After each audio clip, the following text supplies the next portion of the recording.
आज बरं झालं 5 मिनिट अगोदर उठलो, नाही तर पोहोचलो असतो दुसऱ्या शहरामध्ये. अरे अर्ध्यातून कुठं मित्रांनो, सुरुवातीपासून बघा. आपले 2 दिवस रिकॉम्पोजिशन व्हिडिओ येणार नाही, कारण की मी आलोय गावी. तरी पण मी आज स्टेप पूर्ण करेन. गर्दीच्या कालव्याने बरोबर टायमावर उठलो, नाहीतर ह्यावेळी दुसऱ्या ठिकाणी गेलो असतो. सकाळी 6 वाजता पोहोचलो मामाच्या घरी जालन्यामध्ये.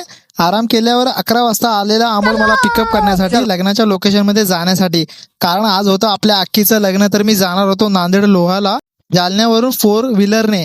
तर सगळ्यात अगोदर 250 किलोमीटर लांब जायचं, तर टाकी केली फुल गाडीची रामनगर पेट्रोल पंपवरून. आणि आज माझ्या बरोबर आपले मित्र होते शिव, गज्जू, अमोल, कृष्ण आणि सोहम.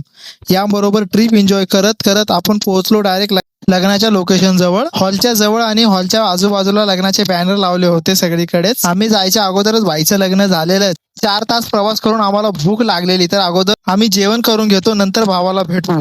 जेवायला खूप काही होतं आज. अगोदर जेवण घेतलं. तुम्ही म्हणत असाल की तू जिम करतो आणि हे सगळं काय खातो, आता तुम्ही विचार करत असाल तर ऐका, मला कुठे ऑलिम्पियाला जायचं नाहीये, मला फक्त फिट राहायचंय. तर असं लग्नामध्ये मी खातो. भाई लोक डेली खात नाही, पण 15 दिवसातनं एक वेळेस खातो. तर ऐका, एक लाईफ आहे, एन्जॉय करा. नंतर ही लाईफ भेटणार नाहीये आणि हा मुवमेंट पण भेटणार नाहीये मित्राबरोबरचा. एक वेळेस स्वतःसाठी जगा. जेवढे पण कमवतात त्याच्यामधून 10% तरी स्वतःवर खर्च करा. लग्न झालं, मित्राला चांगल्या लग्नाच्या शुभेच्छा दिल्या. नांदेड जवळच गुरु गोविंद सिंग यांचा गुरुद्वारा आहे. हे शीख धर्मातील पवित्र ठिकाण आहे.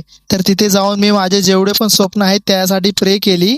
आणि हो, प्रे करून जमत नाही भावांनो, मेहनत पण करावी लागते. आणि इथे सर्व धर्माच्या लोकांना प्रवेश आहे, तर तुम्ही एक वेळेस नक्की या. आणि माझे जेवढे पण मित्र होते माझ्या बरोबर, आज त्यांना सर्वांना बाय करून मी निघालो हिंगोलीला दीदीच्या घरी.